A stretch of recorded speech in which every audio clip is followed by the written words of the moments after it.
and reset. We don't want to carry the baggage of yesterday forward.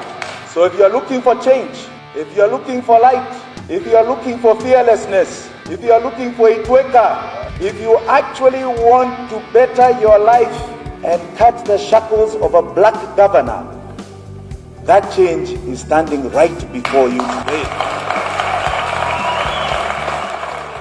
Kenyan businessman and political strategist Jimmy Wanjigi, amazing man.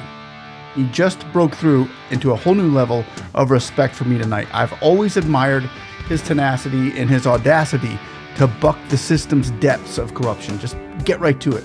He's almost so good, he makes one wonder, how does he know all this, right? He is, however, best known for being a key political strategist for Raila Odinga's 2017 election campaign, so he's responsible for that mole. We get that. That might make somebody go, what's behind that? But he was also the force of Uhuru Kenyatta's 2013 election. We know that. He helped him with that victory. So he's no stranger to politics. He's very well trained. He's very well trained for any sort of political games. He's very well trained for any sort of political games that might be levied against him or his desire to rule and reign in the new vision that he sees for Kenya. And he's done quite well in business. He's very successful in that. He's in financial services and real estate, among other projects, to be someone who's good enough to know about finances, good enough to run a country. And if I might add, America had somebody like that, put the person in office, and America never saw such great prosperity within the United States. But after I heard this speech today from Jimmy Wanjigi, I've always loved his passion for vision for Kenya, but this one sounds like a State of the Union address to me. And I have to say, I think this one right here wins votes and makes him the next president of Kenya. The West isn't going to like this very much, but Africa's going to love it. We're going to dive into this now, ladies and gentlemen. I just got done finishing my house, getting it ready to get plastered. We're going to get plastered here by that Hurricane Milton, that Cat 5. It's coming right into my city of Tampa, Florida.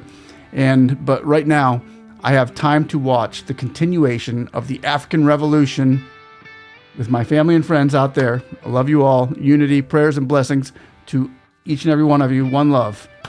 So right now, let's just grab a drink as we get educated, once again, by Jimmy Wanjigi.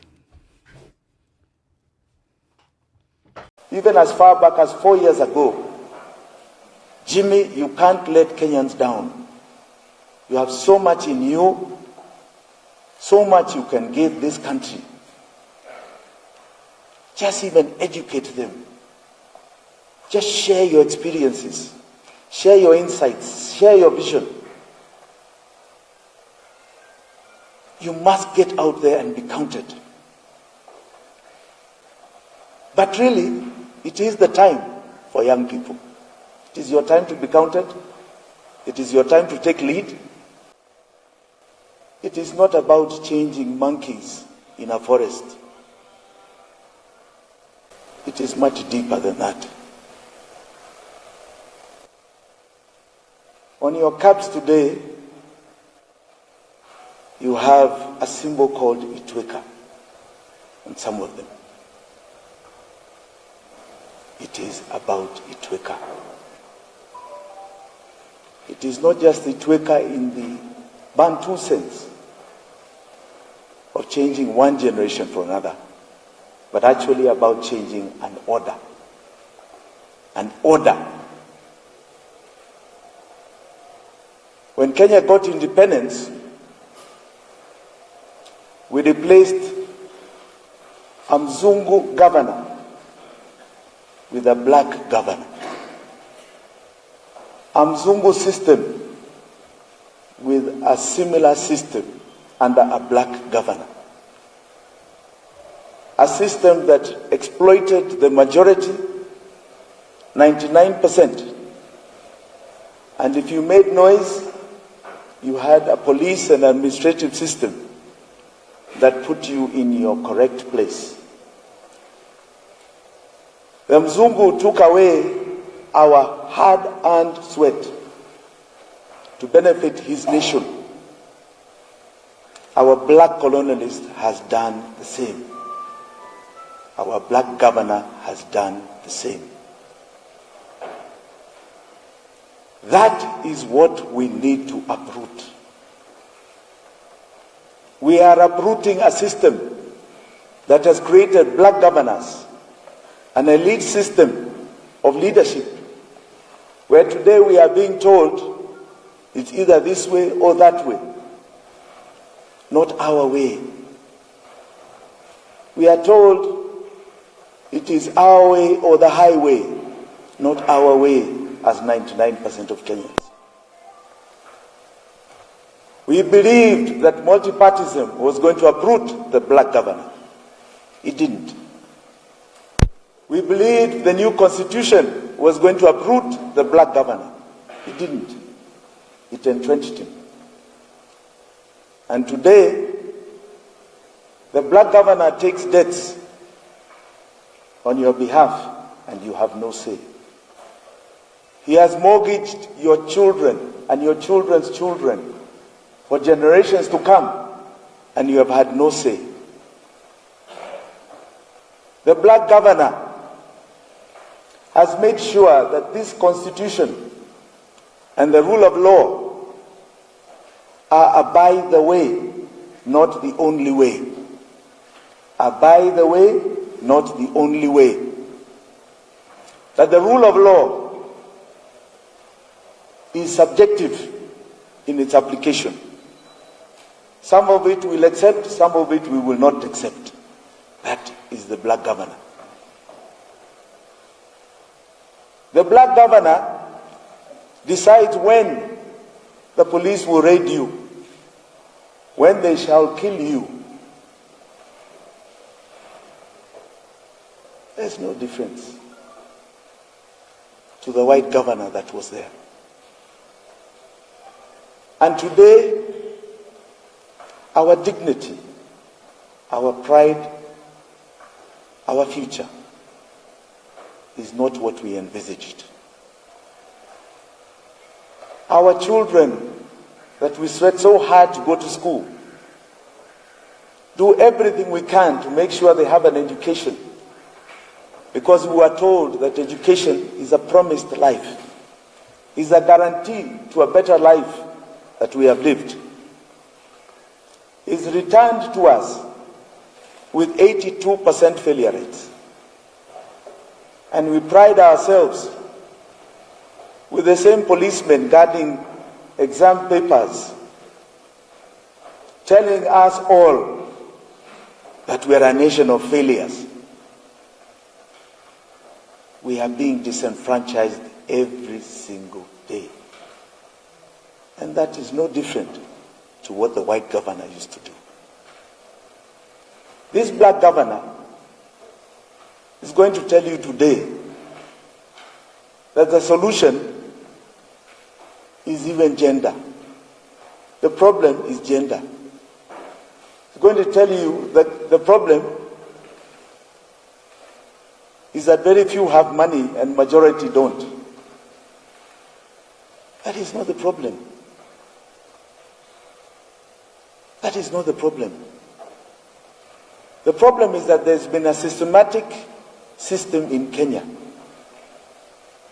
that has made sure that majority are disenfranchised from a dream that they were born with. That is Itweka. We don't want to just change the monkeys in the forest. We want to change the forest.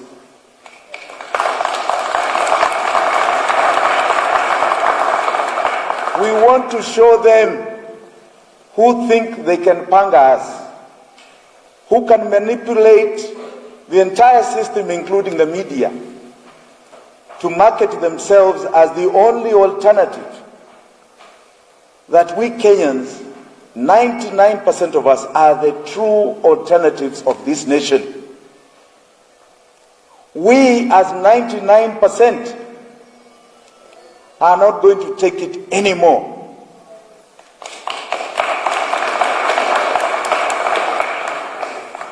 That we as 99% are going to stand up to them and show them that everything is possible. Everything. With God in front of us, everything is possible.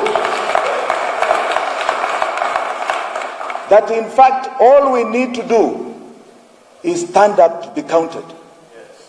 And today I ask my fellow 99% Kenyans to stand up and be counted. To show them they are not going to arrange us. They are not going to plan us. They are not going to put us in a box and call us the only way. We as 99% are the only way for this country's future. And just like David, I want us to all be Davids, to stand up to the challenges of today, the challenges of poverty, of disease, of very serious disenfranchisement and barriers,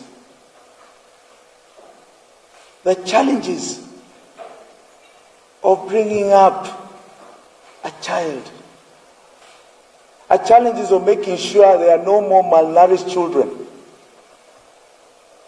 that create such a big gap between those who have and those who don't.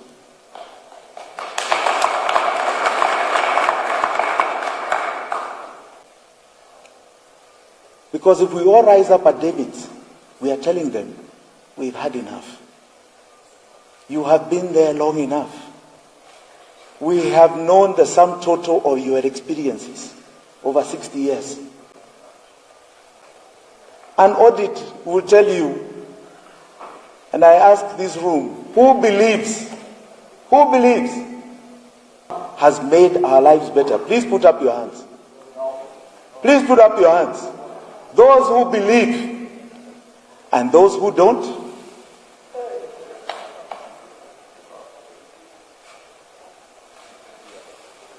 That is the question. So don't tell us we need experience.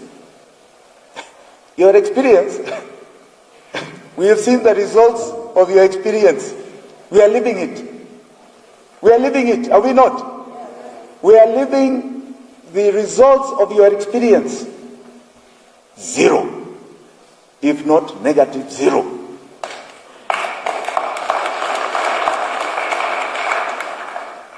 At the advent of independence, most of the people that began the foundation of this country, what experience did they have? What experience did they have? Yet they built us a very solid foundation. For those who lived at that time, even though it was still a black governor, it was a bit of an emancipation moment for most of us Kenyans. So don't tell us experience. We are resetting Kenya, and that's what we need to do. And reset, we don't want to carry the baggage of yesterday forward. This baggage is full of what ails us. It is our virus that has kept mutating and mutating and mutating. We are now getting into the third generation of mutation. The people of Kenya are going to show you that they are the dawa, they are the vaccination.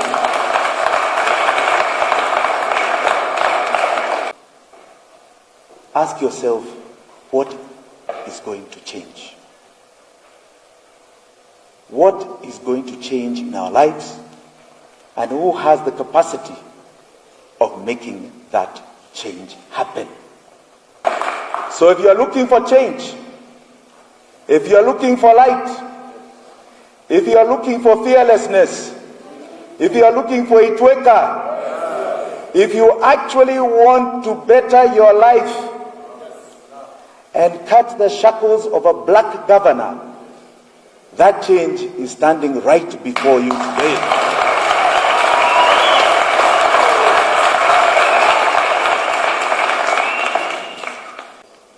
And they say, when you are sick, you look for a surgeon, you look for a doctor, you don't look for a mechanic of a vehicle. Correct? You don't look for a mechanic of a vehicle.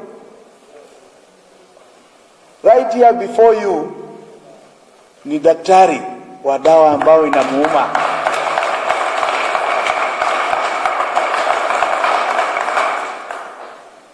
The challenge we have can only be dealt with clarity and fearlessness, of which we are custodians of. So what else does one man say?